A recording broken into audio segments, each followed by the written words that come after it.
What's going on, people? CP3 live from the lab, week 6, Victory Monday. Redskins finally defeat Ron Rivera and Cam Newton. Jay Gruden finally beats them for the first time, and it was a hell of a game. Once again, team comes out playing lights out in the first half. Second half, the offense once again sputtered and put up 6 points in the second half. We saw this before early in the season. Put up 3 points in the second half again. If you're still watching the Fox 5 feed, I'm watching the Bears-Dolphins game, which is in overtime. The Dolphins drive all the way down to the goal line, get ready to score and fumble on the goal line and give the ball back to Chicago when they almost won the game. So that's crazy. But getting back to the Redskins, so if I get sidetracked because I got the other games on in the lab, checking them out in the second half of the games get ready to come on. But first half, let's break it down into two halves as we always have to when it comes to a Jay Gruden called game. First half, I was totally impressed with the way Jay opened up the playbook. You saw different formations. You saw my favorite formation, the 3 tight end set. And you saw that the team played well in that formation. Now, I've had folks tell me I was crazy or, no, it's not a good formation. You can't do this out of it. You can't do that out of it. You saw the team using it effectively and built a good lead that luckily held up for the victory with the 2 second half field goals. What's going on, Robert? Yeah, no touchdowns in the second quarter. No touchdowns in the second half. So that's been a constant thing. I appreciate y'all checking me out. Could be watching the post game, but you can hear with me. What's up, Slim? What's up, Linda? What's up, Jason? Appreciate all y'all tuning in. Also got the Broncos-Rams game just starting. It was snowing up there earlier. They didn't got the field cleaned off and everything. But you feel free to chime in with any questions, comments, concerns, because there was definitely some concerns with the second half. They had time-consuming drives, which is the positive, which is the X factor, I believe. Even though they only got 3 points twice, they were time-consuming long drives that wore the defense out and made Carolina more one-dimensional, having to throw the ball and get out of their running game, because they did have the number 1 rushing attack in the NFL coming into this game. Now, you got to give a shout-out to the defense, no matter how much people are going to say, it came down to a nail-biter, it came down to the end. After they got embarrassed on Monday night, coming off a short week, playing against Cam Newton, who the Redskins, as I said, under Jay Gruden, had never beat. Cam Newton was 4-0 against the Redskins since he's been in the league, with 9 touchdowns and no interceptions coming into the game. Defense forced 3 turnovers in the first half. That was magnificent. You didn't see, sacks. They contained him. He had, 30-something yards rushing, only ran the ball like 4 or 5 times. So they made him beat him with his arm. There was a couple of coverages that got exposed. Dunbar didn't have a real good game, but everyone was talking about Josh, and the whole thing last week with him getting benched. He came out, played a good game, got an interception. I'm waiting for Eric to come on and say he was beat on the play, but he had help over top, so he can lag off when you have help over the top. Jason, what's up? He said he missed the entire second half. Cable went out. Oh, that sucked. So I had to watch play-by-play on the graph. Well, that was definitely a nail bite if you had to watch that way. But yeah, it was definitely a entertaining game. It took the tone of the regular Redskins losses of team play well for most of the game. The other team gets the momentum, make adjustments, and win the game at the end. But this time, the defense stood up on the crucial 4th down and 3rd and 5 to force a turnover on downs to win the game, to put them at 3-2, first place in the NFC East. Now, who'd have thought the Redskins would have been in first place come week 6? I know I didn't. Let's see. What's up, Terry? Yeah, hell yeah. It was a good game. What's going on, Kenny? Yeah, first pick in 20 games, but like they mentioned, folks don't really throw at Josh because he's normally in a good position.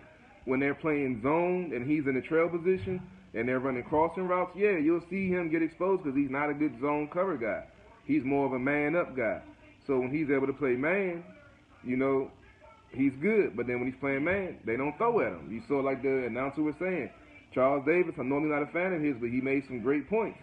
That was his first pick in 20 games, but teams rarely throw straight at him. And when they do, they throw in crossing routes or going across the seam or throwing pick routes and stuff like that. But man on man, he's still one of the top corners in the league.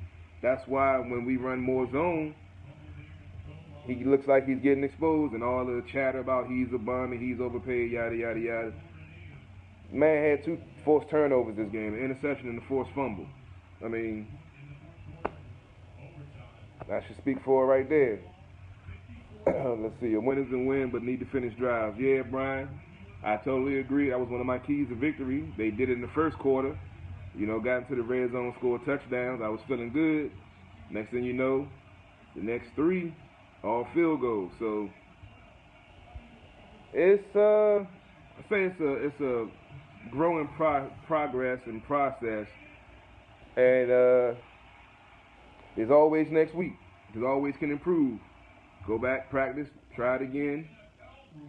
Didn't have Chris Thompson, which definitely had an impact on the game. Bibbs, I like him. Fast. He's in the Thompson clone, but you saw on those screens he wasn't patient.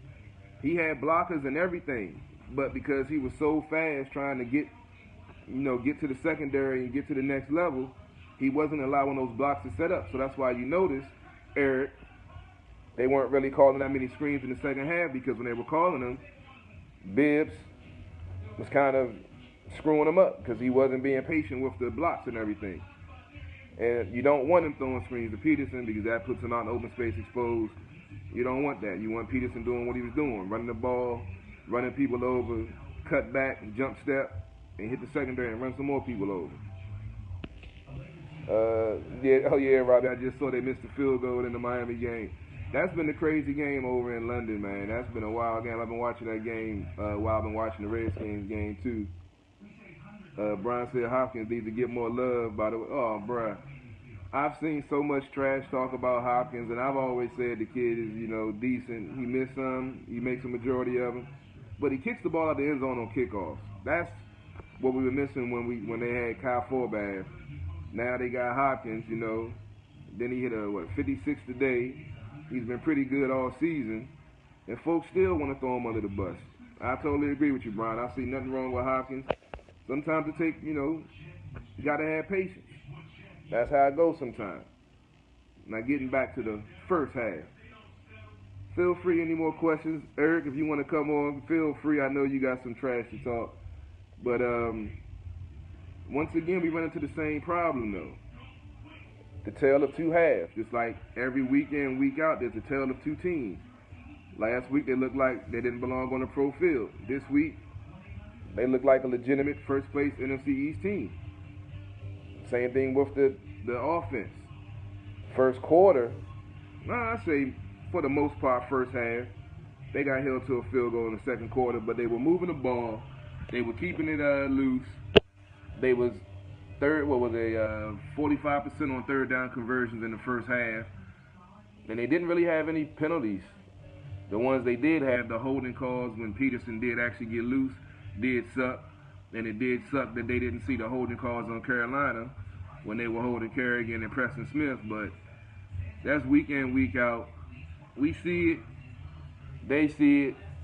They don't call it. We move on. What can we do? Eric said play calling change until the fourth quarter. Well, I mean, that's what Jay does. Jay has a problem adjusting. And I watched some of the D'Angelo Hall interviews on ESPN and listened to some of them on the radio networks that's in this area. And he said that's one of the things that they noticed in the locker room, that Jay is horrible at in-game adjustments. And I've been saying it for a while now. You hear one of the ex-players saying it. They're saying Will Blackman, ex-player, said the same thing. So we called it. They verified it. Now what can Jay do to make it better? I still say hashtag Bill Callahan for OC. You saw that Bill was doing more, helping with the play calling. He had the play sheet too, so maybe he was giving Jay some suggestions in the run game, because he was definitely, I'm not going to say he was sticking with it, he was staying with it. I would like him to stick with it more. I would love to see Adrian get at least 25 carries, because even though he had a separated shoulder on Monday night, that man, you saw how that man was running in the fourth quarter. He was breaking tackles, hurling over people, and doing everything. That man still wanted to show that, hey, I got it. I still got it. Yeah, well, I was just saying the same thing, Eric. Yeah, he can carry the load. AP was doing the, I love having him on the team. Who would have thought they'd had a Hall of Fame caliber running back? Well, after Geis went down and everybody was all gloom and doom, thinking the season was over before a player that's never touched the field got hurt. But we talk about that later on. Preston Smith had a decent game. I mentioned he was getting held a few times, but I like the defense that they played, keeping Cam in the pocket. I would rather him stay in the pocket and have 400 yards passing than him being a dual threat and being able to sit in the pocket and dictate the pace in the running game. They did a good job in stopping the running game. I didn't look at the numbers. I should have. Normally I do, but I got caught up talking to some other folks and doing some other things. I didn't look at the numbers. I'm waiting for them to come up. But they pretty much shut down the running game.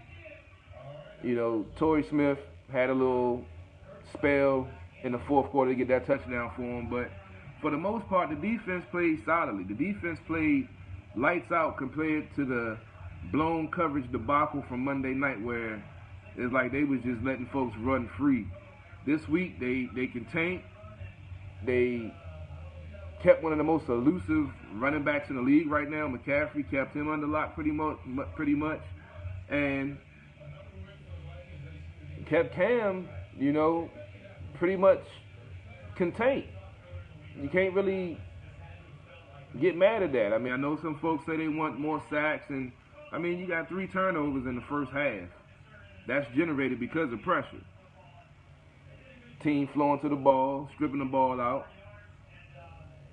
Interception on a play that Cam didn't get to always follow through because the pressure got to him, but it didn't get recorded as a sack, but it was still a turnover. So I got to tell folks, don't get caught up in the numbers. The numbers is, the numbers are numbers. You got to look at what's the product on the field. And this team looked a lot better this week. Last week, like I said, I put their game on the third TV with no sound on it last week by the second half. So it was good to see a competitive game. It was a nail biter. I would have rather them get a touchdown than a field goal on that fourth quarter drive. But that's why it's a team game. The defense, as they always say, bend but don't break. And that's what they did. They got them. They went down the field. They had. That's the thing that throw you off about football. Carolina had 3 timeouts, but they were moving the ball so well. They didn't have a reason to take them. They was getting out of bounds. Boom, boom, boom. But then red zone defense stepped up for the Redskins, which normally, I can admit, normally doesn't happen. So, yeah, Jason, you missed a hell of a game, but it was a good game. They probably going to rebroadcast it on NFL Network this week as one of the replayed matchups that they have for the good game. So, Eric said last week we were in bad, terrible third down penalties, let the game get away.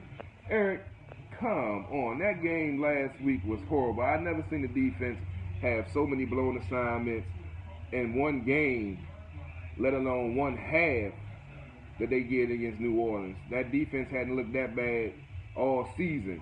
So that was just a total team loss, from game plan to execution to blown coverages to miscommunication to anything you can name was the reason for that loss. And this game was the total opposite. You saw the communication. You saw the teamwork. You saw the, swarming to the ball, trying to strip the ball. And it worked. 2 turnovers. 2 fumbles, 1 interception. Eric said that was after we were down, though. Well, there was a buzzsaw. If you recall, the first drive was a 3-and-out that lasted 30 seconds. Then you're giving the ball to one of the most prolific passers in the NFL, with 14 minutes and 25 seconds left in the first quarter, with the crowd still going off with the momentum behind them. After that first drive, pretty much the game was over, dog. They walked into a buzzsaw, and with them not being prepared and not having a game plan to time of possession, running the ball, mixing up formations, i.e. this game right here, it was a no-win situation. But Eric, don't even start. I didn't even address people saying the NFL set it up. If you believe that, you might as well start watching football. That's all I got to say. But this inconsistent from half to half has to get addressed, because it can't continue happening. We're not going to be able to sit back and see a defense bend but don't break. As Charles Davis mentioned, they were rested. Carolina only had the ball 3 times that whole second half, so they were rested and able to make plays and get them off the field. But we've seen, on the other hand, when the defense is tired because the team came back and they've been on the field all second half, and it turned into a loss. So, like I say, things are changing slowly but surely, and different outcomes are happening. A lot of folks didn't have the Redskins winning this game. I don't know. I've always called it a toss-up because it depends on the game plan that Jay had. This game plan he had for the first half was great. Second half was pretty good. He just didn't get touchdowns. So, he's making progress. I can't put my foot in his throat this week. Let's see. Eric said, remember the first penalty on third down last week? Threw the pass on it. Okay, I give you that. I mentioned that on my show last week. It was a 33, 5-yard chuck rule. How is it a hold if you can do whatever you want to in the 5 yards of the line of scrimmage? So, how is it a hold? The same thing happened in the Cleveland-Oakland game 2 weeks prior when they gave John Gruden his first win when they should have took a loss to Cleveland that week. So, I agree with you on that one. So, I mean, I've always said I'm never going to say the referees cost the game. They damn sure do determine the outcome of the game, but they don't determine who's going to win.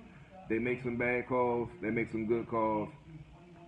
They make some missed calls, because I'm tired of Ryan Kerrigan getting held coming off the edge, and they don't call it, but then they call it on the flip side when it happens to the Carolina defender. I almost threw my beer to TV on that one. Yeah, you shouldn't have missed last week's show, man. You always got to tune in. But definitely, this was a much-needed win.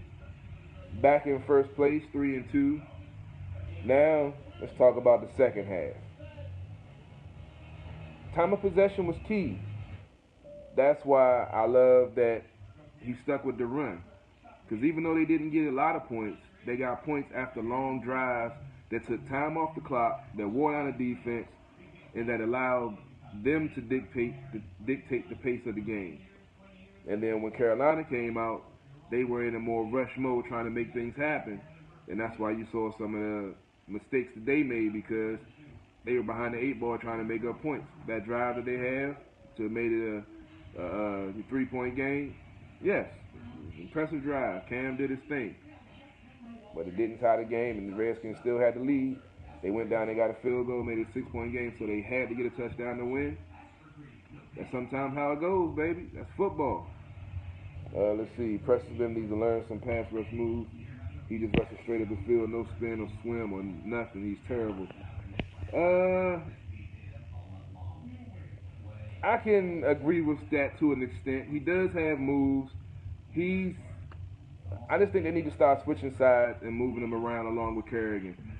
I'm going to say something to speak to Diane Cheeseborough this week when she talks to the defensive coordinator, and she said, remind her to ask him that question. Because that's been one concern of mine for a while. Switching these guys around, putting them over the guard, putting them over the center, putting them over the left tackle, the right tackle. That's what helps make elite pass rushers, because the whole offensive line has to worry about them. Not just one guy studies him and learns his moves and learns how to counter him. And then also they chip the running back. They line the tight end up on that side. And with Carolina, their offense is so diverse with the zone read and with the read option plays. It's kind of hard for a outside linebacker to have a standout game against that type of offense. You saw that play when he stayed home on Cam and stopped him for no gain when they did the zone read option in the first half. You saw they didn't go to that often anymore because once they saw Kerrigan crashing down to the running back and they knew Preston was crashing down to Cam, that means they had it diagnosed. So if they ran it, there was going to be no confusion. So you got to look at things like that also played into it. So he might not have had a stellar game at a pass rushing perspective, but it changed the complexion of the game because he stays home and did what he was supposed to do and did his assignment. So that's why I say it's not always about the numbers. It's not always about seeing them do a play on the field. There's stuff that goes on around the play that makes things develop. Just like on the Norman play with the screen where he forced the man back inside, forced McCaffrey back inside to where all the coverage was. If he'd have been selfish and tried to man up and tried to take him out one-on-one, and he'd have hit him with a juke move and bust outside when all of his coverage is on the inside, then we'd have been talking about, oh, Norman busted another play, yada, yada, yada, yada. So it's about being gap disciplined and doing your job and being responsible in the play. So sometimes things happen, for a reason, and you might not see it on the stat sheet, or might not see it on the, field, but it's part of the game plan to go around, what Cam can do and to make him into more of a one-dimensional player instead of letting him, run wild all over the field. What's up, sis? I see you just joined. Yeah, glad we won too. That was a tough game, and I wasn't expecting to win. I wanted to win, but it all comes down to Jay. And like I said, for the most part, Jay had a winning game plan. Like I told folks, when Jay screw up, I'm going to put my foot in his throat. When he do a good job, I'm going to pat him on his back. Said, how do we get on the same play, sort of, and see the two-point conversion? Well, he broke it down, man. Come on, man. He broke it down. They added a little wrinkle to the joint. Torrey Smith was wide open. It was a busted coverage. I mean, no defense is perfect. No team is perfect. There's going to be blown coverages. You can't stop that. We gave up a touchdown and two-point conversion on a similar play, but it happens, man. It happens. What's going on, Robbie? I see you chilling in the man cave after a lovely Redskins victory for Victory Monday. What's going on, man? How you doing after that victory today? Yeah, it was a great game. I was a little nervous at the end. It's a little too close for comfort for myself, but I'm happy we were able to pull it out and finally get our first victory over Cam Newton. And they've just dominated us, at least over the last 4 games that we played against him. He had been like 9-0, never had an interception, and stats come around. Eventually he's going to throw that pick. Eventually we're going to have a good day, and today was that day. And I was really excited to see Josh Norman step up and make some big plays. I know there was a lot of talk back and forth with him and D Hall, and him potentially having headphones on and not listening to coach, and so there's a lot to unpack. But I'm happy that after the loss they banded together and knew that the only recipe for success going forward is to put everything they had into this game. And the defense showed up when they needed to at the end of the game there. And the offense was fantastic. Your 3 tight end set was fantastic as always. Whenever we had at least 2 tight ends, we were doing better. So I liked your post earlier. Obviously, Adrian Peterson is better than a lot of people expected he would be. And I bet there's a lot of GMs around the league that are kicking themselves right now for not kicking the tires on him. But I'm happy that the Redskins were able to do that. And he looked great again today. He turned a bunch of plays where I think we were going to get a 2-yard loss into a 2-yard gain, or a couple of plays that may have been a 5-yard gain into a first down. And, he was crucial. We didn't go away from the running game. And I was just really happy. And I was really happy that Josh Doxson was able to make at least enough plays in the wide receiver game. I know that he played injured, and a couple other people played injured. Richardson also. So it was really great to sort of see some of these players step up. Jordan Reed, I thought, had a good game as well. And, it's just Vernon Davis being able to turn back time. It's an amazing thing to watch. And I was really impressed with how we came out of the gate, just sort of the fire in the belly. And I think we still haven't seen that dominant game where we're dominant all the way through, but we started off really well. And I'd like to see more of that in the second half. But obviously other teams make adjustments, and I'm happy that we're able to make a couple of final adjustments at the end to prevent what could have been a game-winning drive for Cam Newton down the stretch. Yeah, it was definitely a crazy game. You know, they had the momentum. Carolina stuck it out. They have a quality defense. They have a quality offense, and it was a good game. That's what I'm saying, folks. You know, expect perfection. Expect, you know, Eric. I don't know what you expect. I don't know if you're a gamer. I don't know if you play Madden too much. If you're used to hitting the reset button or used to being perfect when you do things, but coverages get blown. No one, back-to-back plays. It happens. Zone They're all back-to-back professionals. play. The Redskins did that in 2012 all the way down the field. Yeah. And it happens, dude. Calling me Gruden Jr. is like, it just don't make sense. Robbie, you know how I feel about Gruden. For him, last year he was saying I was a Kirk Cousins fan. Now he's talking about that Kurt is gone, and I'm happy about Alex. Now he's trying to say I'm a Gruden fan. When I'm trying to defend him because he's a new coach because I'm tired of all the damn influx and I know. I loved how we should have gotten a new coach on Monday. You gotta do something to right the ship. And this week you can't really fault him. He had a winning game plan. You know, maybe he didn't score a lot of points in the second half, but the ultimate objective of the game is to have more points than the other team when the clock reaches 0-0.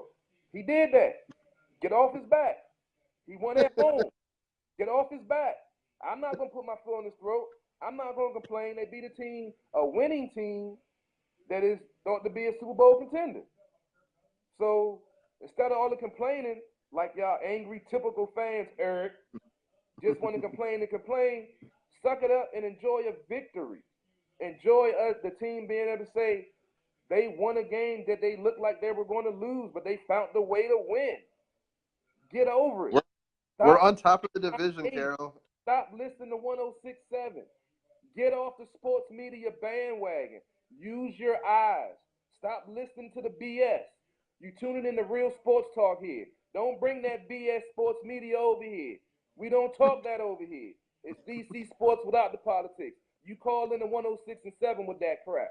Because I know they probably talking about it. They probably whining about, oh, they got scored on back-to-back plays. I'm not even going to say what I'm about to say. All I'm going to say is if you can't take this victory and take something good out of it and you want to sit here and complain, keep it up. I'm going to fry you. Or I'm going to bring you on and I'm going to fry you then. Play with me. All right, see, Mark. Go ahead, Robbie. I start reading some more comments. Oh, man. It's true, though. People will find a reason to complain. We're on top of the division right now after 6 weeks, which very few people had. You know, like no one had that. So, like, we should at least be happy about that. Who knows what the end of the season will bring? And I'm not but like we're growing. We're growing under a new quarterback and a new running back. Like, you know what I mean? Like, it's not going to be perfect on day one. And there are guys that saw formations today that you hadn't seen before. You saw the Maurice Harris, pitch zone read to him. That's what you want to see, That's what they've been talking about in training camp. Oh, they call this, they call that, and we've never seen it in the game. Now Jay is finally, has a quarterback he has confidence in, and players that he wants to do these things with. And it might not have worked all the time, but it gave the defense something else to think about, and that's the whole key. You show something, and they have to think about, oh, is he going to set me up for this, or is he going to try that play again? Hey, we got scored on the play back to back. It happens. But let me get to some of the comments because we're getting backed up a little bit.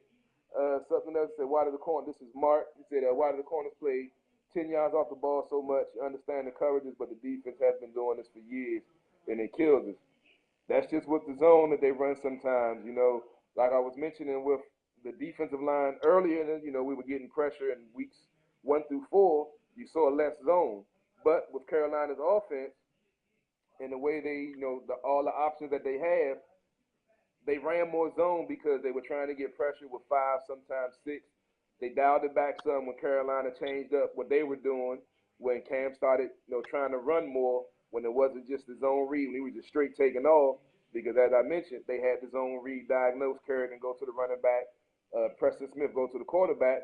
So our defense actually made them change up their offense, which is what you want from your defense. So, like I said, it's not always going to be pretty. It's always not, like I said, bend but don't break. One of my keys to victory was holding the field goals instead of touchdowns. That was the key to victory. They did that. What's up, Greg? He said at the stadium, still partying, celebrating the win. Appreciate it. Check in later on with you. Have fun, man. Let's see. He said, Eric, I ain't messing with you, man. So I know you can't call Cousins because of so it's Grooves after that's all he had. I know you gotta have something to hold on, bro. Nah, Eric, I know. Nah, I want to have you on, and I know you probably been drinking. You're gonna be funny as hell, so I want you to come on. Yeah, I'm happy with the results too, man. But you had some points. The Gruden, well, Carolina's a good team, but let's look at it. They're not a truly dynamic offensive team. They have Cam that they run their offensive through, but it's really nobody that really scares you besides him. And now, the hell, number 22. I just said his name. Damn it.